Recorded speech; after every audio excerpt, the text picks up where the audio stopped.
هر موقع وقتت کمه و نمیدونی غذا چی درست کنی، مستقیم برو سراغ قیمه رشتی. لپه رو میشوریم و خیسش میکنیم. پیازم نگینی خورد و سرخش میکنیم.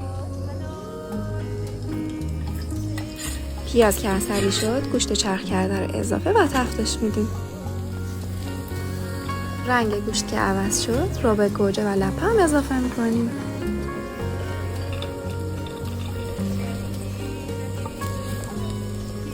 آب جوش، نمک و فلفل سیاه بذاریم حدود نیم ساعت بپزه.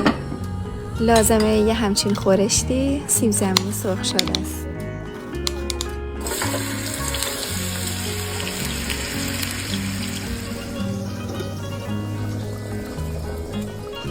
بعد از نیم ساعت لیمو امونیای سوراخ شده هم به خورش اضافه میکنیم و میذاریم حدود نیم ساعت دیگه این خورش جا بیافته.